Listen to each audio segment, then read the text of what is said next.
কুমড়ো দিয়ে যে এতটা দুর্দান্ত স্বাদের সফট ডেলিশিয়াস রেসিপি বানিয়ে নেওয়া যায়, না খেলে বন্ধুরা বিশ্বাসই করতে পারবেন না। আর এই রেসিপি থাকলে অন্য কিছু দরকারই পড়বে না। নমস্কার বন্ধুরা, মণিমা রেসিপিতে আপনাদের সকলকে স্বাগত। রেসিপিটি ভালো লাগলে অবশ্যই লাইক ও শেয়ার করবেন। আর আপনি যদি আমার নতুন বন্ধু হয়ে থাকেন তাহলে চ্যানেলটিকে সাবস্ক্রাইব করে পাশে থাকা বেল আইকনটিকে প্রেস করে অলে সেট করে দিয়ে বন্ধু হয়ে সব সময় সঙ্গে থাকার অনুরোধ রইল। চলুন চটপট রেসিপিটি দেখে নেওয়া যাক। গ্যাস জ্বালিয়ে কড়া বসিয়ে অল্প একটু তেল নিয়ে কড়ার গায়ে লাগিয়ে নিলাম। তেল গরম হলেই অল্প একটু জিরে দিয়ে হালকা ভাজা হলে দিয়ে দিলাম পাতলা পাতলা করে কেটে নেওয়া কুমড়োটা, যাতে কুমড়োটা খুব তাড়াতাড়ি সুসিদ্ধ হয়। কুমড়োটা হালকা ভেজে নিয়ে কাঁচা গন্ধ কাটিয়ে নিয়ে দিয়ে দিলাম পরিমাণ মতো নুন আর অল্প একটু হলুদ গুঁড়ো। কুমড়োর সঙ্গে ভালোভাবে মিশিয়ে নিয়ে ঢাকা দিয়ে লো টু মিডিয়াম ফ্লেমে কিছুক্ষণ রান্না হতে দিলাম। অন্যদিকে একটা পাত্রে নিলাম আধ বাটি বেসন, অল্প একটু হিং, একটু কালো জিরে, অল্প হলুদ গুঁড়ো আর একটুখানি নুন। কুমড়োতে যেহেতু নুন দিয়েছি বন্ধুরা, তাই এখানে আন্দাজ মতোই নুনটা দেবেন। এবার শুকনো উপকরণগুলো মিশিয়ে নিয়ে অল্প অল্প করে জল দিয়ে একটা পাতলা ব্যাটার তৈরি করে নেব। ঠিক এইরকম কনসিস্টেন্সির ব্যাটারি তৈরি করতে হবে। এবার কড়ার ঢাকা খুলে স্প্রেচুলা বা হাতা দিয়ে কুমড়োটাকে ভালোভাবে ম্যাশ করে নিতে হবে। দেখুন বন্ধুরা, খুব কম সময়ে কুমড়ো কিন্তু খুব ভালোভাবে সুসিদ্ধ হয়ে গেছে। দিলাম হাফ চামচ চিনি। কুমড়োর তরকারিতে বন্ধুরা স্বাদের ব্যালেন্সের জন্য অল্প কিন্তু চিনি দিতেই হবে। তারপর খুব ভালোভাবে মিশিয়ে ম্যাশ করে নিয়ে দিলাম 1 চামচ ধনে জিরে শুকনো লঙ্কার ভাজা গুঁড়ো মশলা আর খুব ভালোভাবে মিশিয়ে কষিয়ে নিলাম।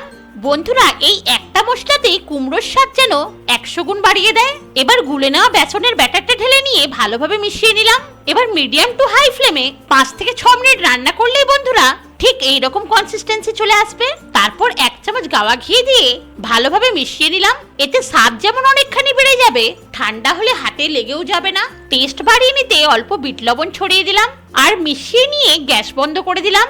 একটা স্টিলের থালাতে তেল বুলিয়ে নিয়ে কড়া থেকে ওই থালাতেই ঢেলে দিলাম আর ওপরটা সমান করে নিয়ে ঠান্ডা হতে দিলাম। এবার গ্যাসে কড়া বসিয়ে একটু সরষের তেল নিয়ে নিলাম। তেল গরম হলেই দিয়ে দেবো একটা তেজপাতা, একটা শুকনো লঙ্কা, দুটো দারচিনির টুকরো, দুটো ছোট এলাচ আর অল্প জিরে। ফোড়নটা হালকা ভেজে মিষ্টি গন্ধ বেরোলেই দিয়ে দেবো ডুমো ডুমো করে কেটে নেওয়া একটা আলু। আর আলুটাকে খুব ভালো করে ভেজে নিতে হবে। এবারে একটা টমেটো, একটু আদা, দুটো কাঁচা লঙ্কা নিয়ে মিহি করে বেটে নেব।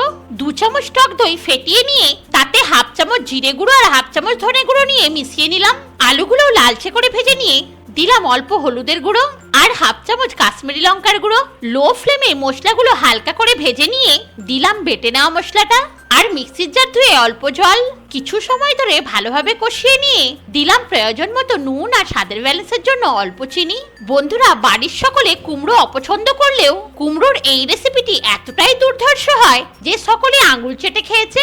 দিয়ে দিলাম দইয়ের মিশ্রণটা, তাই একটিবার এইভাবে বানিয়ে খাওয়ার অনুরোধ রইল। দই দেওয়ার পরেও বন্ধুরা খুব ভালোভাবে কষিয়ে নিলাম। দিয়ে দিলাম পরিমাণ মতো গরম জল আর ঢাকা দিয়ে লো ফ্লেমে রান্না হতে দিলাম। কুমড়োর ধোকাটা দেখুন বন্ধুরা ঠান্ডা হয়ে গেছে। এবার নিজেদের ইচ্ছে মতো শেপ দিয়ে বন্ধুরা কেটে নেবেন। আর দেখে বুঝতেই পারছেন কতটা সফট হয়েছে আর দেখতেও কতটা সুন্দর হয়েছে।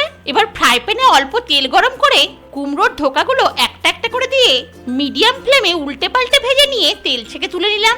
একইভাবে সবগুলোই ভেজে নিলাম। অন্যদিকে কড়ার ঢাকা খুলে দেখে নিলাম আলু খুব ভালোভাবে সেদ্ধ হয়ে গেছে।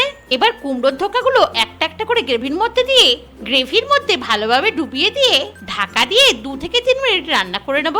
3 মিনিট পর বন্ধুরা ঢাকা খুলে অল্প কুচনো ধনেপাতা, 1 চামচ গাওয়া ঘি আর একটু গরম মশলা ছড়িয়ে দিয়ে মিশিয়ে দিলেই দুর্দান্ত স্বাদের কুমড়োর ধোকার ডালনা পুরোপুরি তৈরি। এবার ঢাকা দিয়ে 5 মিনিট স্ট্যান্ডিং টাইমে রেখে দিলাম। 5 মিনিট পর পরিবেশন করে নিলাম। দেখুন বন্ধুরা, একটাও কুমড়োর ধোকার পিস ভেঙে যায়নি আর দেখতেও কতটা দুর্দান্ত হয়েছে আর খেতে তার চেয়েও বেশি অসাধারণ। রেসিপিটি কেমন লাগলো কমেন্টে অবশ্যই জানাবেন।